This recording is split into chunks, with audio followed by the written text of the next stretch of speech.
아멘. 기도하겠습니다. 살아계신 아버지 하나님, 하반기 사역을 시작하면서 저희들이 특세로 이 사역의 문을 엽니다. 성령 하나님 역사하시고 주님 도와주셔서 이제 시작되는 하반기 사역에 풍성한 열매가 있게 하시며 우리가 개인적으로도 성장할 뿐만 아니라 교회적으로도 성장할 수 있도록 하나님 은혜 베풀어 주시옵소서.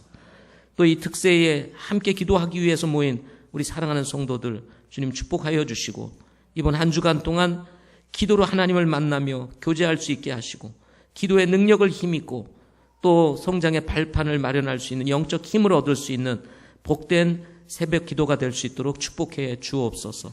말씀을 주님께 의뢰하오며 예수 그리스도의 이름으로 기도드립니다. 아멘. 아멘. 오늘 말씀의 제목은 성장이 하나님의 명령이라면 이라는 제목으로 같이 말씀 나누도록 하겠습니다. 하나님의 계획과 섭리 가운데 하나님께서 성장이라고 하는 기회를 우리 리모델링과 함께 저는 우리 교회에 주셨다고 믿습니다. 그냥 리모델링이 한 것이 아니라 이 리모델링을 통해서 우리 모든 성도들의 그 깊은 마음의 심정 속에 우리 교회가 이제는 성장해야 한다라고 하는 부담도 함께 주셨을 것이라고 저는 믿고 있습니다. 리모델링은 변화를 요구하기 때문에 그렇습니다. 최근 하나님께서 우리 교회에 일으켜 주시고 계시는 변화가 있습니다. 리모델링 전 우리 교회가 300명의 한계를 뛰어넘기 시작을 했습니다. 비록 휴가철이라 지난 한 달간 출석률이 좀 떨어지기는 했지만 이제 휴가철이 끝나면서 다시 성도들의 출석과 함께 새로운 영혼들을 보내주시고 계십니다. 감사한 것은 새로운 영혼의 방문과 출석은 구원으로 이어진다는 것입니다. 또 구원은 침례로 이어지고 침례는 새가족반과 목자대학으로 이어지면서 생명을 가진 교회는 자라게 된다는 것입니다. 2017년도를 시작하면서 하나님께서 새로운 가족들을 저희 교회에 보내주시고 계십니다. 그리고 전도가 이어지면서 여러분들도 느끼셨겠지만 낯선 분들이 우리 눈에 보인다 이런 생각들을 가지셨을 것입니다. 최근 특별히 하나님께서 우리 주일학교 플락부터 시작해서 실버 플락에 이르기까지 우리 다양한 대플락이 5개 정도가 있습니다. 이 가운데에서 하나님께서 특별히 청년들을 축복하시고 계시는 것 같습니다. 60명대, 저희 교회 청년들이 60명대에 머물러 있었습니다. 근데 최근 하나님께서 영혼들을 보내주시면서 지금 70명대를 넘어 지금 청년들이 모이고 있습니다. 60명대에 머물렀던 청년들의 숫자가 70명으로 올라가는 것 참 힘들었습니다. 청년들이 좀 성장해야 되는데 계속해서 꾸준히 이것이 지속적으로 부흥했으면 좋겠다는 열망이 있었습니다. 60명과 50명대를 이렇게 반복하며 오르락내리락 하다가 하나님께서 최근에 교회에 더해진 청년들을 저희들이 이렇게 수를 세어보니까 10명이 넘었습니다. 물론 여기에는 외부에 나갔던 우리 형제자매들이 돌아옴도 한몫했습니다. 군대 갔던 형제들이 돌아오고 또 잠시 유학으로 떠났던 우리 청년들이 돌아오면서 물론 수적으로도 더해진 것도 사실이지만 계속해서 하나님께서 청년들을 저희 교회에 보내주시고 계십니다. 그러다 보니까 한 4-5명이 최근에 교회에 더해지면서 청년부가 갑자기 성장을 하게 되었습니다. 여러분들은 잘 느끼지 못하셨는 분도 계실 것입니다. 청년부가 70명 이상 모여 어제가 아닌 지난주만 해도 거의 75명이 모였습니다. 어제는 조금 숫자가 떨어졌습니다. 69명이 모였습니다. 떨어진 인원입니다. 69명. 청년은 허리와 같은 역할을 하는 세대라고 할 수가 있습니다. 그리고 교회는 청년들이 많아야 합니다. 동의하시죠? 물론 장년부, 주부 많지 않아도 된다 이런 얘기가 아니에요. 당연히 우리가 구원받고 더해지는 영혼들이 많아서 성장해 가야 된다고 믿습니다. 그러나 청년이 많다고 하는 것은 교회가 살아있다는 증거이며 그리고 미래가 있다는 증거라는 사실입니다. 성서 침례교회 목회자들과 성도들 중에는 우리 교회와 같이 성경 중심의 사역을 하게 되면 교회가 부흥하기 어렵다라고 하는 이런 생각을 가지신 분들이 계십니다.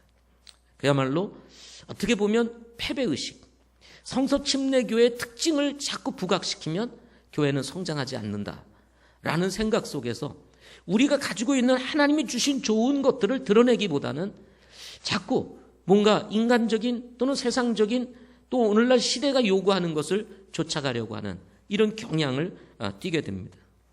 성경도 다르고 찬송가도 다르고 고전적 스피릿을 가지고는 안 된다는 것입니다. 우리 교회가 딱 여기에 맞습니다. 성경도 다르고 찬송도 다르고 그리고 고전적 분위기. 지금 시대가 변해가고 있는데 과거 스타일의 이런 그 분위기를 가지고 과연 교회가 부흥할 수 있겠나. 그러니까 이런 분위기를 쇄신해야 된다라는 생각을 가지고 성경을 바꾸는 것에 대해서 두려워하고 정말 우리가 침례교로서 침례교적 찬송가를 사용하는 것에 대한 두려움. 그런가 하면 이런 고전적 스타일을 벗어버리고 현대가 추구하는 방향으로 나아가려고 하는 이런 목회자들이 있다는 것입니다. 그러나 성경 어디에도 이런 고전적 스타일을 버린다고 해서 부흥할 수 없다. 이런 말씀이 없습니다. 여러분 동의하세요? 성장은 사람에게 있는 것이 아니라 하나님께 있기 때문에 그렇습니다. 하나님께서 함께 하시면 고전적인 분위기가 됐든 아니면 그 이상의 어떤 분위기가 됐든 하나님이 함께 하시면 성장한다는 것입니다. 성장의 근원은 사람이 아닙니다. 분위기가 아닙니다. 성장의 근원은 하나님이신 것입니다. 영혼도 하나님께서 붙여주셔야 합니다. 제가 김일혁 전사님한테 요즘 청년부가 부흥해. 그랬더니 그냥 씩 웃으시더라고요. 그러면서 하는 말이 목사님 제가 할 말은 없습니다만은 제가 한 것도 없는데 자꾸 청년들을 하나님 보내주신다는 거예요. 그러면서 하는 말이 하나님의 은혜입니다 그러더라고요. 제가 볼 때도 하는 게 별로 없는 것 같아요. 요즘 보니까 맨 리모델링 하느라고 교회에서 지난 한 달 반 동안 그냥 리모델링만 하느라고 온 신경을 다 쓰고 그랬는데 그런데 이상하게 청년들을 보내주시는 거예요. 한 가정이 교회에 더해지면서 청년들 데리고 오고 그래서 청년들이 더해지고 그 청년이 또 자기 친구 인도해가지고 또 데려오고 최근에 더해진 영혼이 또 자기 형을 데리고 오고 친구를 데리고 오고 하여튼 줄줄이 자꾸 새로운 영혼들이 오면서 계속해서 새로운 청년들을 하나님 보내주시는 거예요. 자기는 별로 할 일이 한 것이 없는 것 같은데 하나님이 보내주신다는 거예요. 여러분 이 성장이라고 하는 것, 부흥이라는 것, 하나님께서 영혼을 붙여주신다는 것은 우리가 막 노력한다고 되어지는 것이 아니라 하나님이 도우셔야 한다는 것입니다. 우리 주부플락에서 그렇게 전도하려고 그 목요일마다 부침개 부쳐가지고 김치 다 꺼내다가 말이죠. 그렇게 해도 1년에 한 명 얻기가 어렵습니다. 한 명 얻기가. 그 전도지를 그렇게 주보를 나눠주고 사람들을 얘기하고 그리고 매주마다 오시는 분들이 있어요. 이 부침이 먹기 위해서. 그렇게 오더라도 교회는 더해지질 않습니다. 참 어렵습니다. 한 영혼 얻기가 이렇게 어렵구나. 전도해 보신 분들은 특별히 느끼실 겁니다. 그런데 희한하게 또 더해지려고 하다 보면요. 쉽게 더해집니다. 쉽게 오고 쉽게 더해져요. 그럴 때마다 우리가 느끼는 감정, 느끼는 마음은 뭐냐면 하나님이 하셔야 하는구나 하는 생각을 가지게 되는 것입니다. 물론 하나님께서는 반드시 사람을 쓰신다는 것입니다.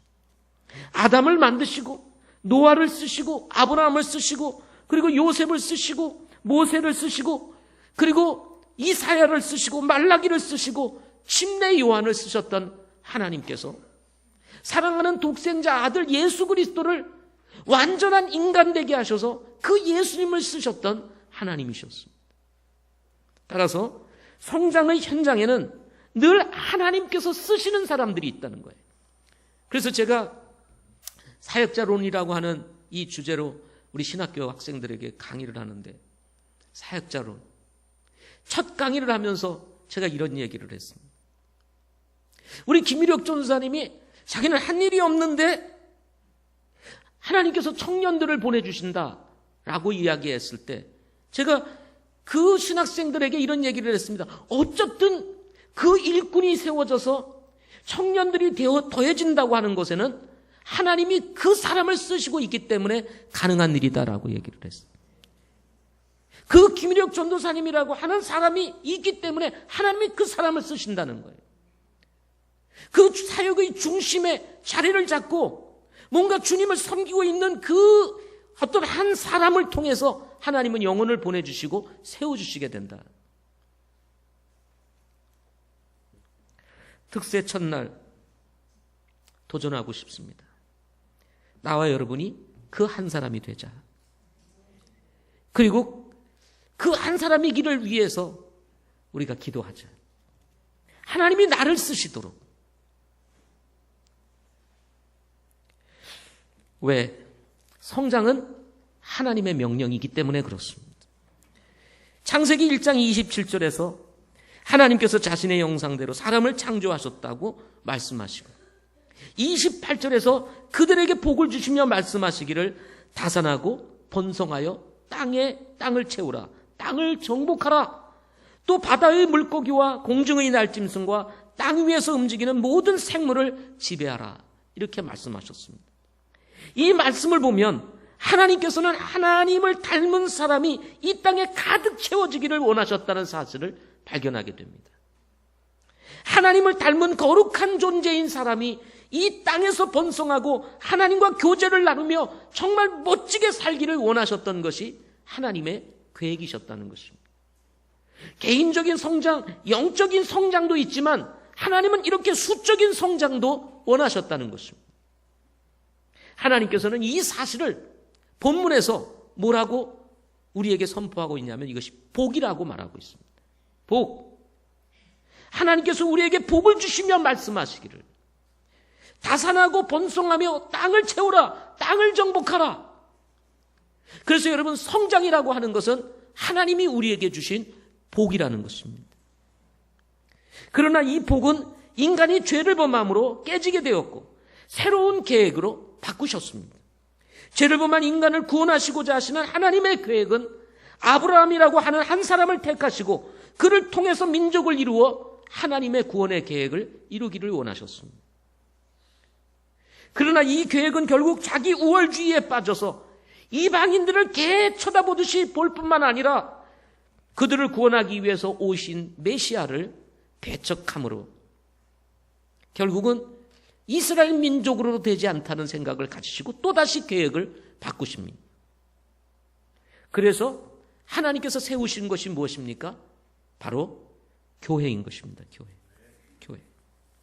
예수님은 이 교회를 세우기 위해서 교회의 기초가 될 12명의 제자들을 부르시고 훈련시키셨고 예수님 이후 교회를 통해서 하나님의 구원의 계획을 이루어 가기를 시작하셨습니다.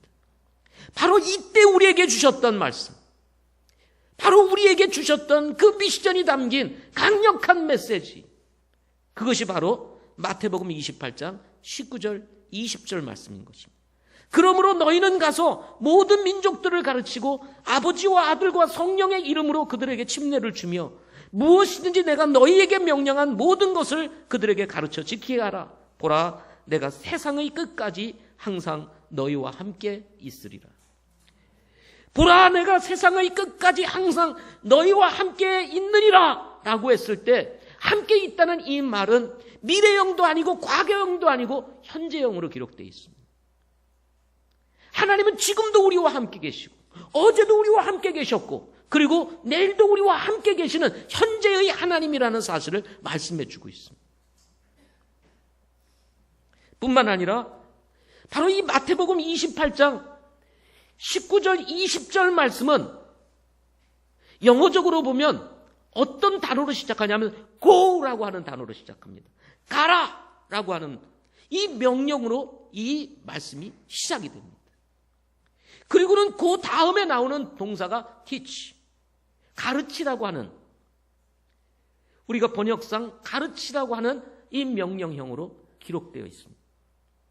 고라고 하는 명령과 가르치라고 하는 이 두 명령 속에 결국은 마태복음 28장 19절과 20절의 말씀이 다 걸려 있는 것입니다.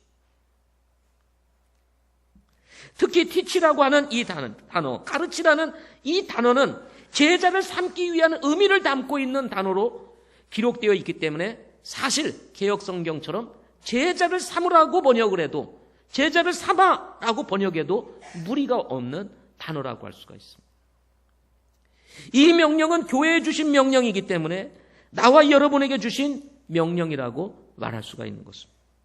하나님께서는 하나님의 왕국이 더 많은 주님의 제자들로 채워지기를 원하시기 때문인 것입니다. 이것을 우리는 다른 말로 이렇게 표현할 수가 있습니다. 성장이라고. 하나님은 교회가 성장하기를 원하십니다. 하나님은 교회가 자라기를 원하십니다. 하나님은 이 교회를 세우신 이유가 무엇이냐면 잃어버린 영혼을 찾아 주님의 제자를 삼아서 세계 복음화를 이루고자 하시는, 세계 선교를 이루고자 하시는 이 꿈을 마태복음 28장 19절 20절에 담아서 우리에게 명령으로 주신 것입니다. 사랑하는 성도 여러분, 근본주의 성서 침례 교회로 성장의 모델이 필요한 때이며 이것은 우리 한국 땅에서 우리들에게 주시는 시대적 요청이라고 저는 믿고 있습니다.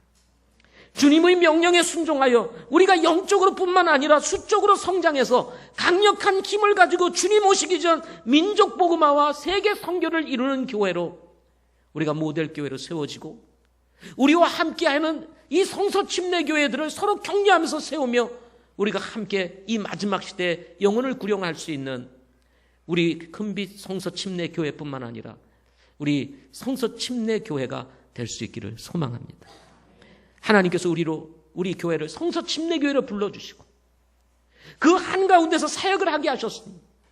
우리가 함께 믿음을 같이 하는 성서 침례 교회들과 함께 성장해서 이 마지막 시대에 주님 앞에 쓰임을 받을 수 있는 모델 교회로 함께 세워갈 수 있는 저와 여러분 되시기를 바랍니다.